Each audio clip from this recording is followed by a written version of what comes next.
प्यारे बच्चों, good morning to all of you.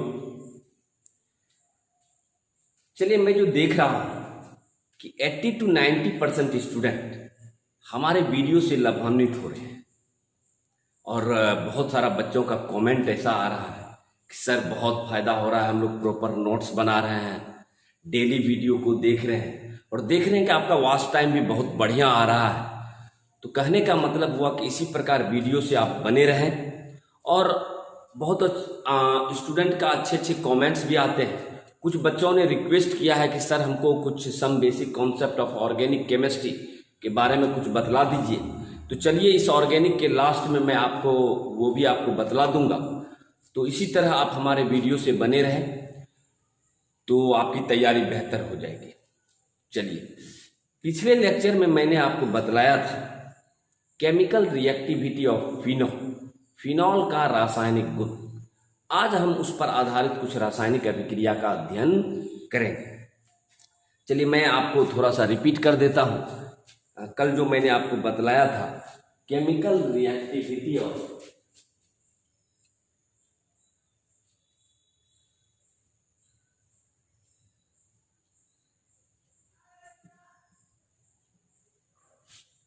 Chemical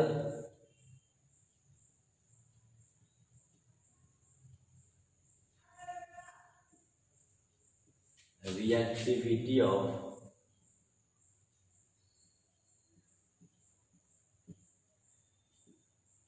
phenol।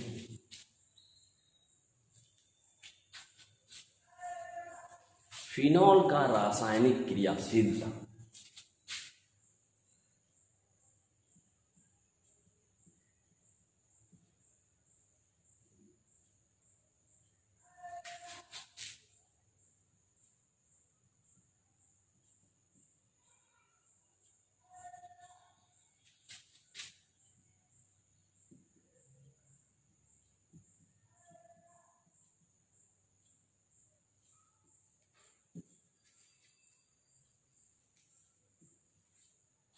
Phenol का रासायनिक क्रियाशीलता।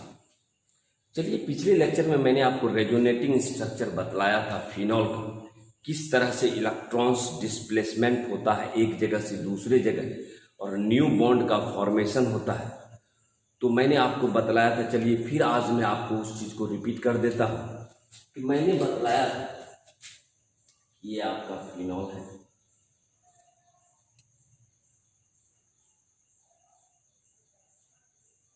स्ट्रक्चर नंबर 1 है।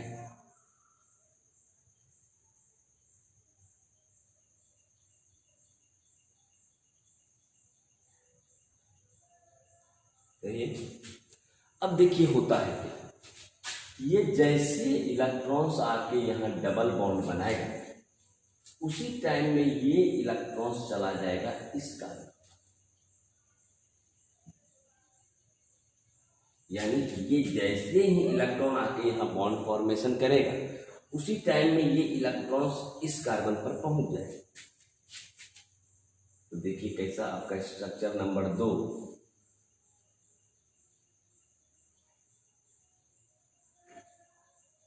तो यहाँ पार्शियल डबल बॉन्ड का निर्माण हो गया, क्योंकि ये आया तो यहाँ पॉजिटिव चार्ज आ गया और ये इलेक्ट्रॉन्स चलाया इस कार्बन और बाकी जैसा बॉन्ड है वैसा ही।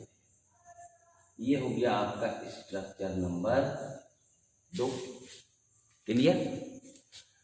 अब पुनः क्या होगा, जैसे ये माइनस वाला इलेक्ट्रॉन यहाँ डबल बॉन्ड बनाएगा उसी टाइम पे ये डबल बॉन्ड का इलेक्ट्रॉन इस कार्बन पर पहुंच जाएगा। अब मेरा हो जाएगा स्ट्रक्चर नंबर 3।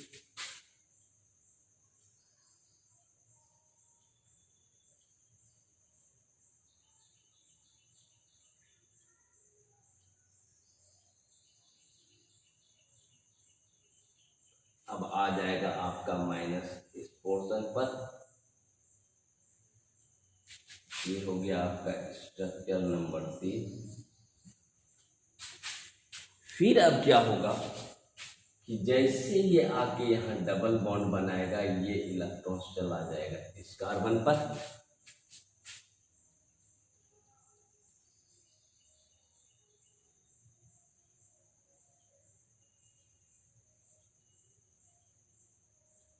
अब माइनस यहां पर आ गया,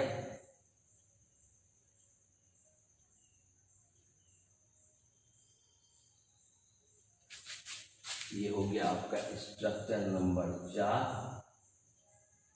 सही है, यानी आप देख रहे हैं कि रिंग के चारों तरफ इलेक्ट्रॉन्स का डिस्प्लेसमेंट हो रहा है, एक जगह से दूसरे जगह जो आपका विस्थापित हो रहा है, और बॉन्ड टूट रहा है और न्यू बॉन्ड का निर्माण हो रहा है। फिर अब क्या होगा, ये माइनस जैसे यहाँ आपका आएगा, ये पहले जैसा संरचना आपका हो जाएगा।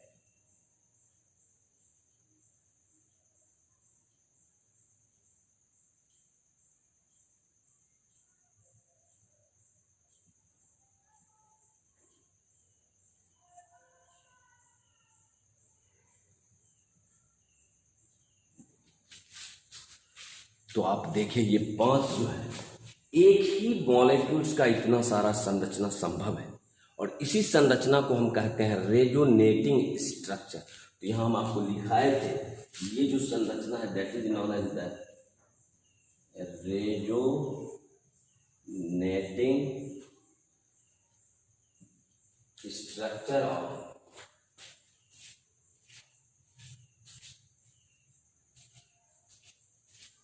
रेजोनेटिंग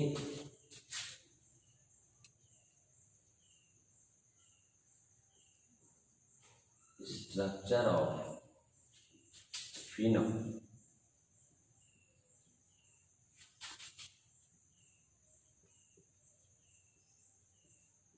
फिनॉल का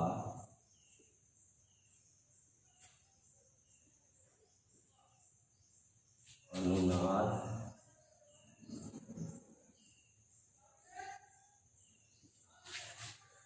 तो आप क्या देख रहे हैं, इस स्ट्रक्चर से आपको एक चीज पता चल गया हो, माइनस जो आपका निगेटिव चार्ज जो डेवलप्ड हो रहा है वह ऑर्थो और पारा पोजीशन पर हो रहा है।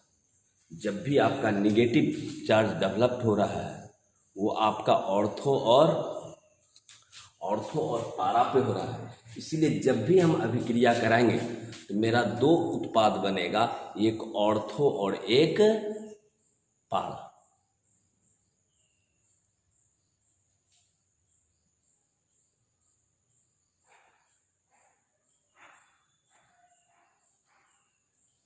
तो सही है, ऑर्थो और पारा बनेगा।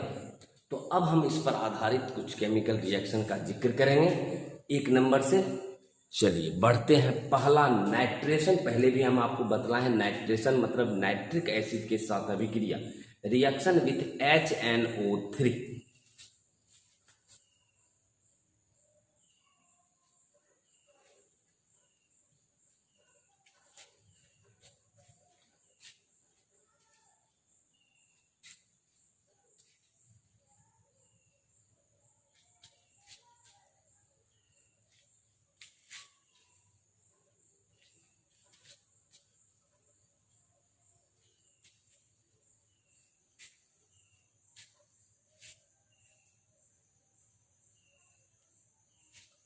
चलिए एक एक करके अभिक्रिया पढ़ते हैं।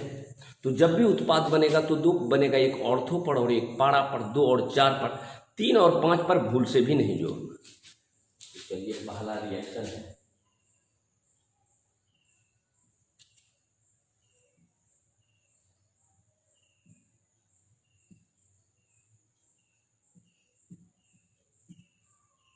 नाइट्रेशन, और नाइट्रेशन का मतलब ही हुआ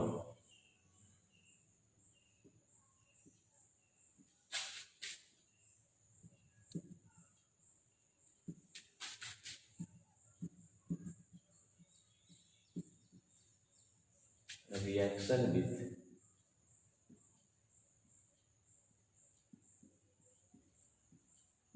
नाइट्रिक एसिड।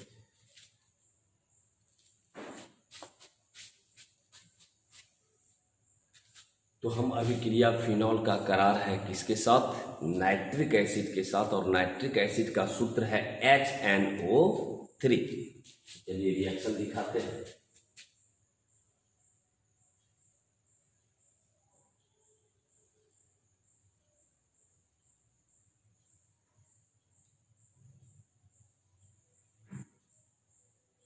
फिनॉल है फिनॉल की अभिक्रिया करा रहे हैं।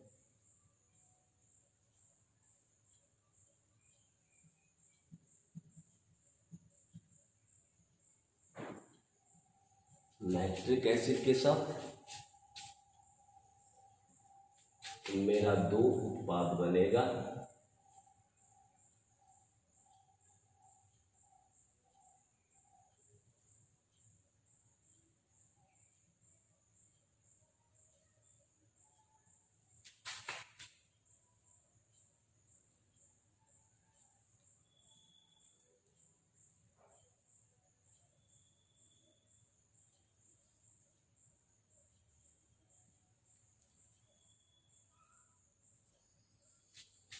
तो आपका देखिए दो उत्पाद बन रहा है, एक 2 नाइट्रोफिनॉल, एक 4 नाइट्रोफिनॉल।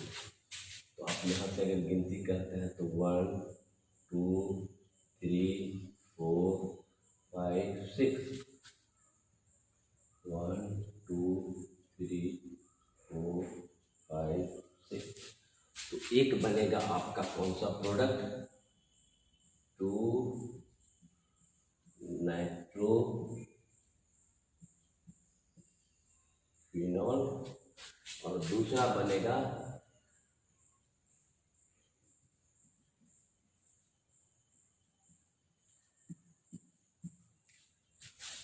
4 नाइट्रोफिनॉल। तो शायद आप रिएक्शन को समझ गए होंगे कि जब भी फिनॉल का हम अभिक्रिया किसी से कराएंगे तो दो प्रकार का उत्पाद बनेगा, एक ऑर्थो प्रोडक्ट और एक पारा प्रोडक्ट। तो जरा इसको इंग्लिश में लिख लीजिए। Well,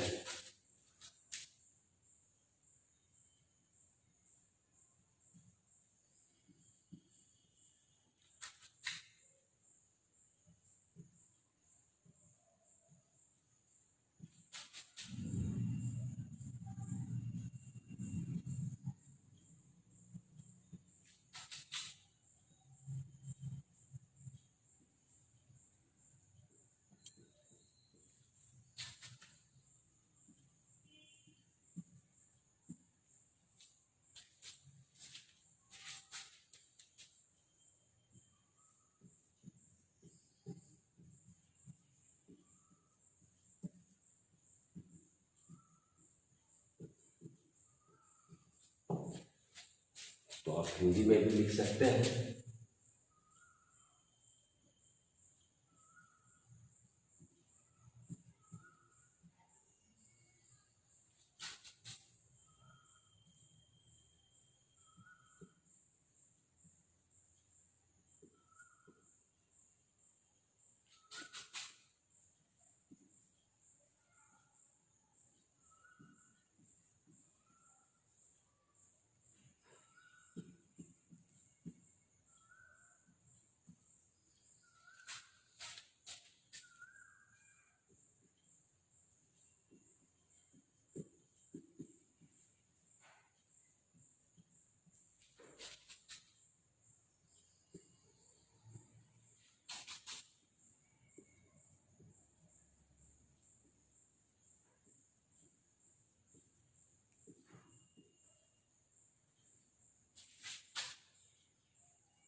clear?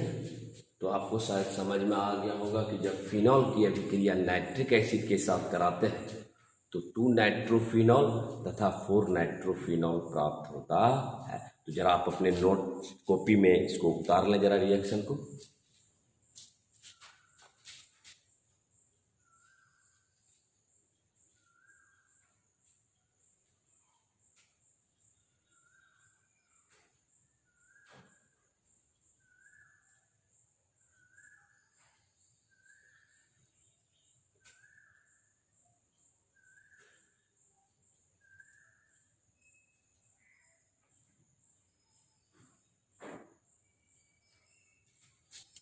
चलिए दूसरी अभिक्रिया की तरफ बढ़ते हैं, वो है हेलोजिनेशन। और जब भी हम हेलोजिनेशन कहें तो आपको समझ में आ जाना चाहिए reaction with halogen means fluorine chlorine bromine iodine, 7th एक ग्रुप का तत्व। तो रिएक्शन नंबर 2,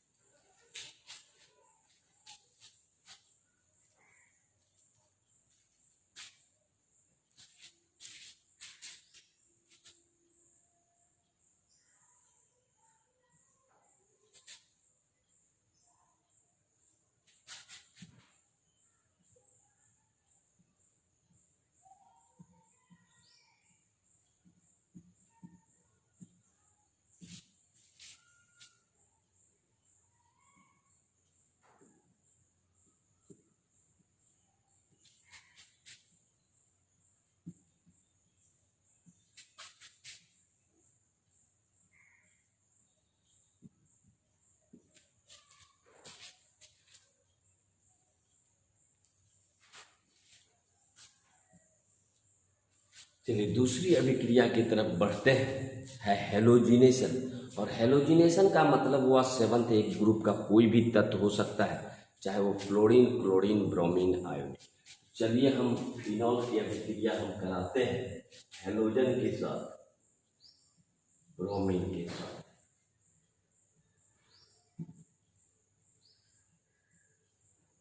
किसी के साथ भी करा सकते हैं, फ्लोरीन, क्लोरीन, ब्रोमीन, आयोडीन, जो भी। तो यहाँ आपको NO2 के जगह पर आएगा Br 2 पर, और 1 4 पर आ जाएगा Br। तो यहाँ हो जाएगा ना 2 ब्रोमो फिनॉल, और यहाँ हो जाएगा 4 ब्रोमो फिनॉल। तो उसी प्रकार से आप यहाँ चेंज कर दें Br2, यहाँ हो जाएगा आपका 2 ब्रोमोफिनॉल,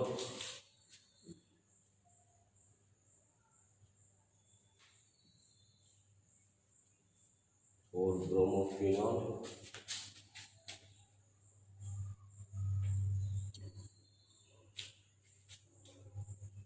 तो 2 ब्रोमोफिनॉल,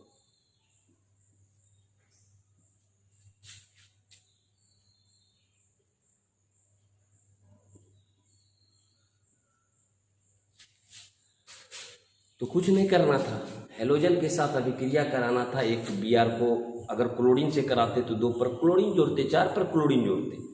चूंकि हम Br से करा रहे इसलिए 2 ब्रोमोफिनॉल, और दूसरा प्रोडक्ट हुआ 4 ब्रोमोफिनॉल। तो जरा लिख लीजिए इसको, इस रिएक्शन को।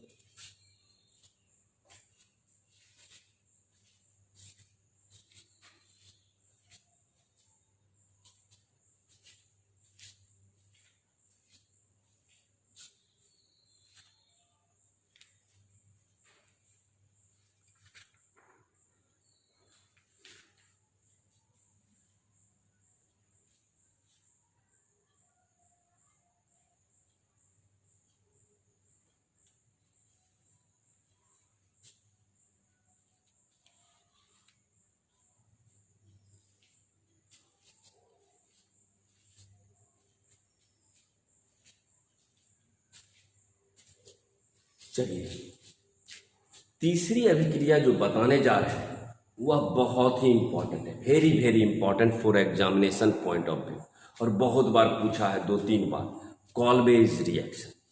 चलिए तीसरी रिएक्शन की तरफ बढ़ते हैं।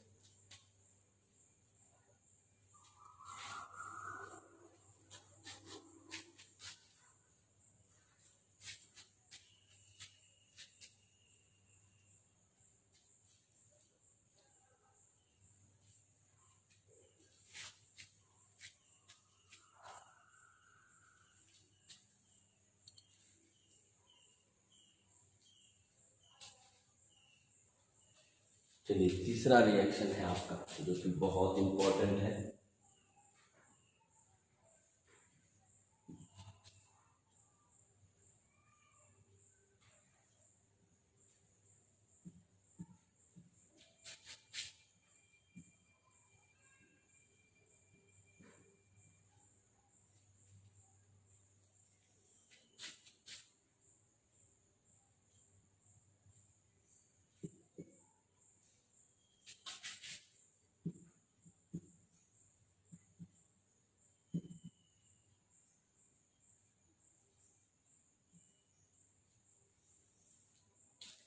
कॉल्वे अभिक्रिया, और ये बहुत इंपॉर्टेंट रिएक्शन है, बहुत बार पूछा गया, और वैज्ञानिक के नाम पर कुछ क्वेश्चन आते हैं कि write short notes on Kolbe's reaction. बहुत सारा रिएक्शन के नाम पर आपका जो है क्वेश्चन पूछा जाता है, तो बहुत इंपॉर्टेंट है, थोड़ा ध्यान से देखिएगा कॉल्वेज रिएक्शंस में क्या होता है।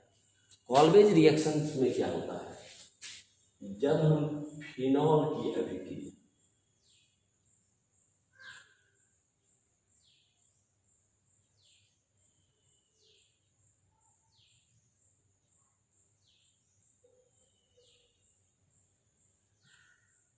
फिनॉल है,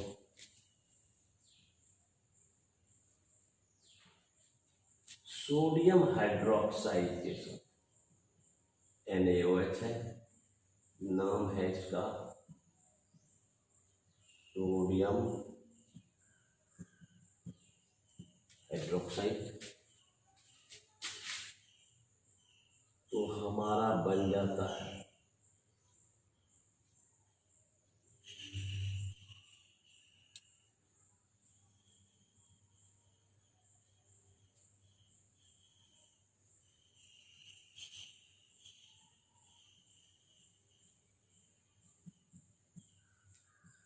सोडियम फिनॉक्साइड। पुनः इसको आप यदि कार्बन डाइऑक्साइड के साथ एसिडिक मीडियम में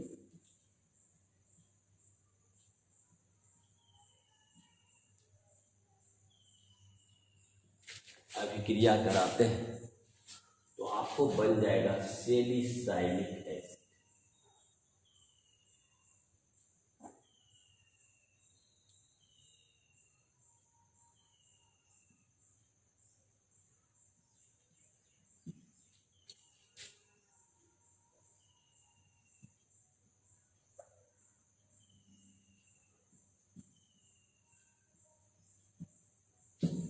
और इसी अभिक्रिया को हम कहते हैं कॉल्वेज रिएक्शन। यानी जब फिनॉल की अभिक्रिया सोडियम हाइड्रोक्साइड के साथ कराते हैं तो सोडियम फिनॉक्साइड प्राप्त होता है। पुनः इसकी अभिक्रिया कार्बन डाइऑक्साइड के साथ अम्लीय माध्यम में कराने पर सैलिसाइलिक एसिड प्राप्त होता है। इस अभिक्रिया को कॉल्वेज रिएक्शन कहा जाता है। चलिए भाषा में लिख लीजिए आप।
तो इसी अभिक्रिया को हम कहते हैं कॉल्वेज रिएक्शन। तो हिंदी में भी लिख लीजिए।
तो उसी चीज़ को मैंने आपको भाषा में लिखा दिया।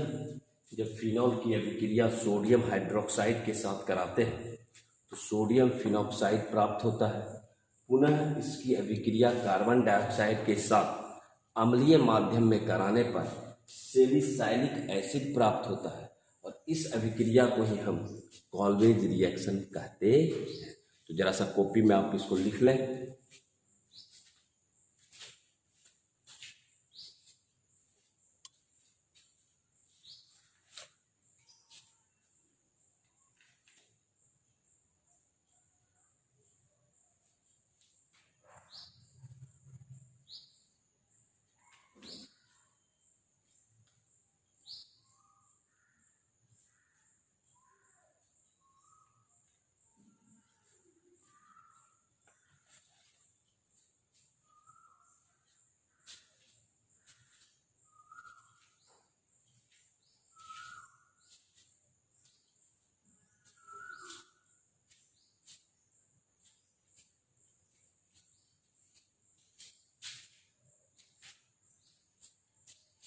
चलिए, चौथी अभिक्रिया है रायमर टायमन रिएक्शन। वो भी बहुत इंपॉर्टेंट है।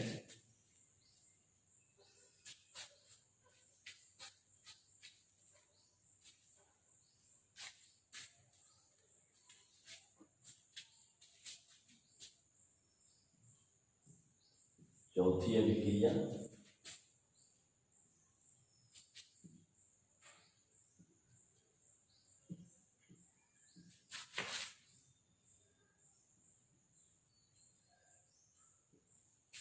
रायमन टायमन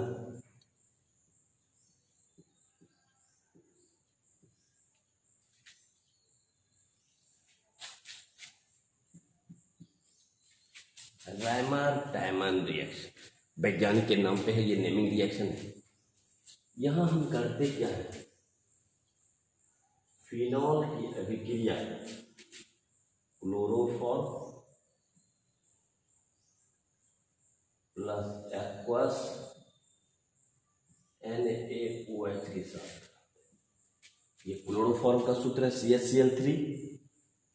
तो यहां जो है मेरा इंटरमीडिएट प्रोडक्ट बन जाता है।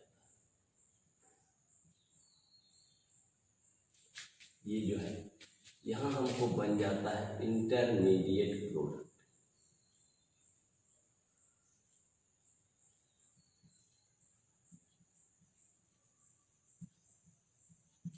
मध्यवर्ती यौगिक, बीच वाला प्रोडक्ट। पुनः इसे एसिडिक मीडियम में अभिक्रिया कराने पर हमको यहाँ सैलिसल्डिहाइड प्राप्त।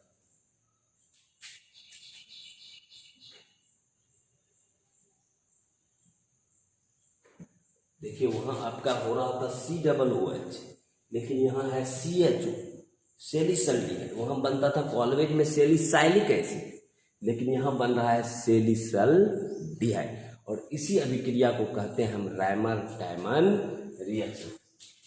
Phenol is reacted with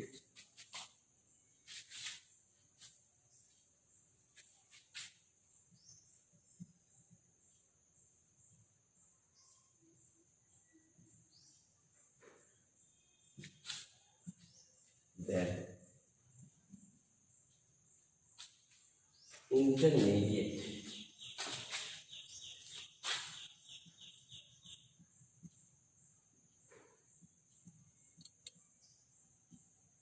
intermediate products is formed.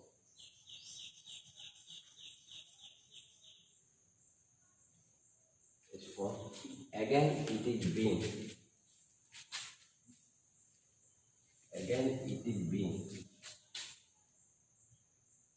reacted in presence of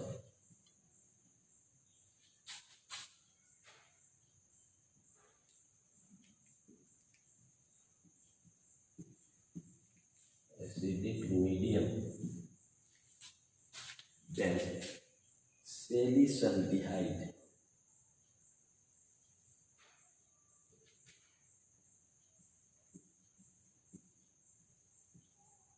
is formed. जब फिनॉल की अभिक्रिया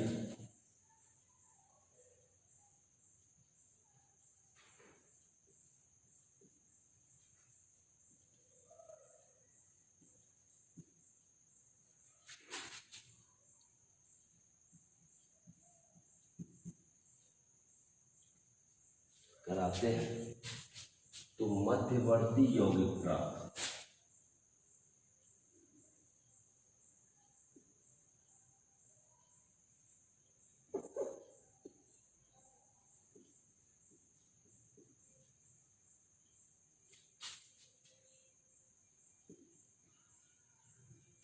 प्राप्त होता है। पुनः इसकी अभिक्रिया अम्लीय माध्यम में कराने पर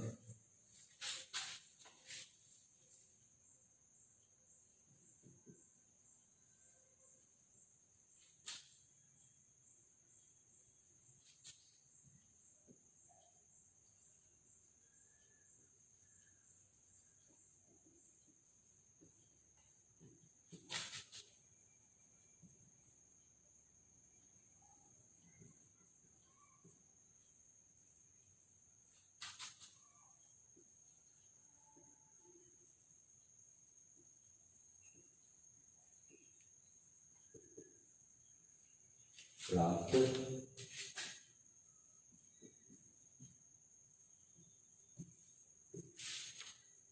तो यही अंतर था आपका कॉल्वेज में और रैमर टाइमन रिएक्शन में। वहां बनता था सैलिसाइलिक एसिड और यहाँ बन रहा है सैलिसल्डिहाइड। तो चलिए आप अपने नोट्स में इसको उतार लें।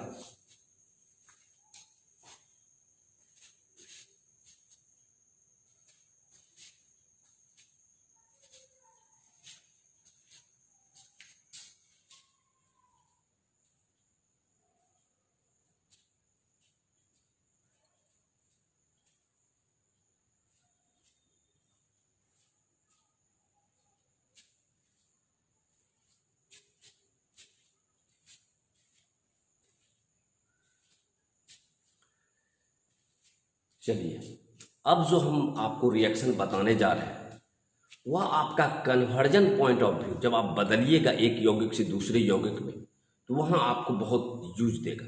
यदि आपको फिनॉल से बेंजीन बनाना हो तो उस केस में ये रिएक्शन आपको हमेशा याद रखना होगा।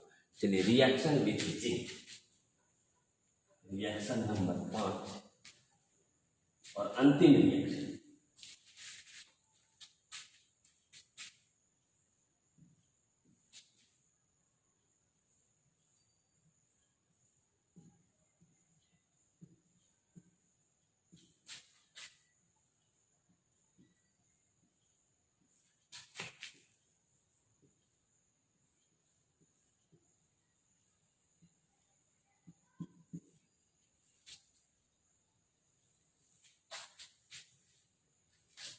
Reaction with zinc powder.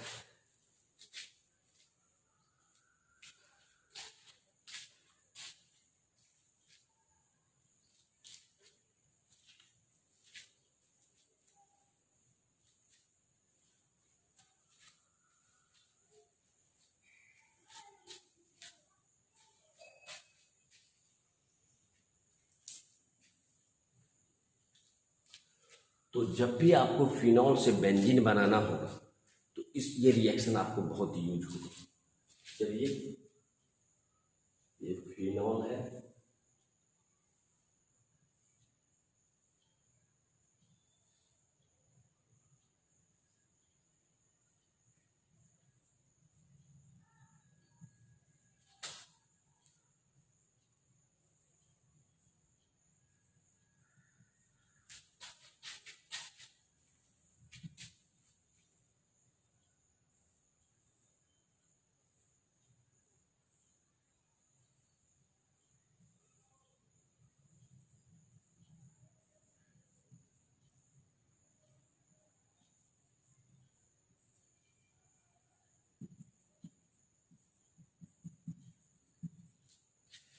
यदि आपको कन्वर्जन आ जाएगा कि फिनॉल को बेंजीन में बदलिए तो ये रिएक्शन आपको काम देगा। डायरेक्ट आप जिंक से अभिक्रिया करा दीजिए तो फिनॉल आपका बेंजीन में परिवर्तित हो जाएगा। आप लिख लीजिए व्हेन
तो अगर ऐसा आ जाए कन्वर्जन तो ये रिएक्शन को याद रखिएगा। तो इस प्रकार से जितना भी मेरा केमिकल रिएक्शन है फिनॉल से रिलेटेड वो मैंने टोटल बता दिया।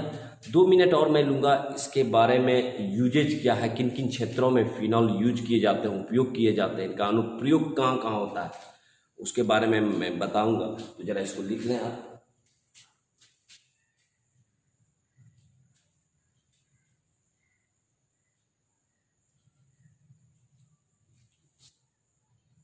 चलिए, अंतिम जो टॉपिक है, what is the usages of phenol. Phenol का उपयोग किन किन क्षेत्रों में किया जाता है।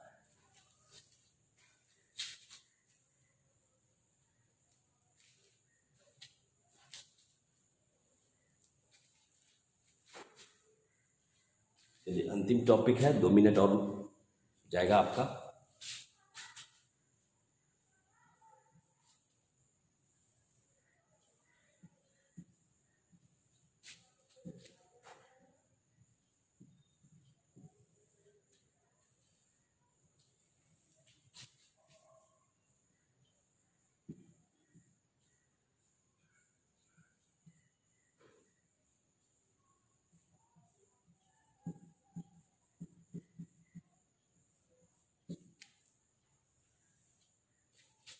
फिनॉल का किन किन क्षेत्रों में उपयोग होता है। सबसे पहला, विस्फोटक बनाने में, explosive.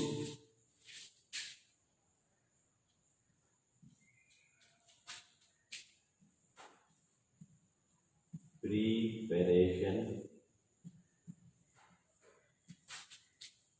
Of drugs and medicine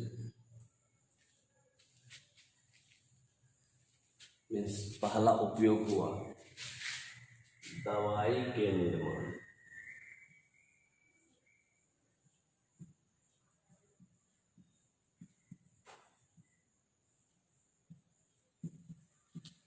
सही है।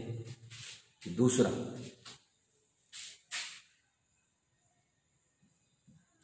Manufacturing of dice. डाइस का मतलब होता है रंग।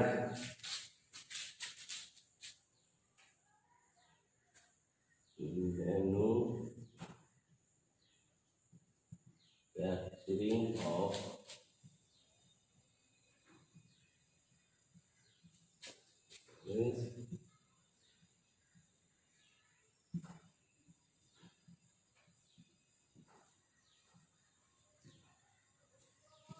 रंग के उत्पादन में भी यूज किया जाता है इसका। तीसरा, इन एक्सप्लोसिव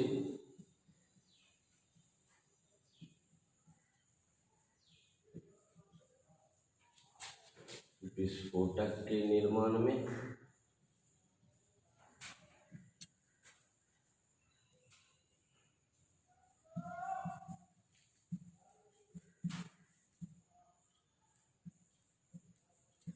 और एक रबर होता है जो बहुत मजबूत होता है, बेकेलाइट रबर। तो चौथा है मैन्युफैक्चरिंग ऑफ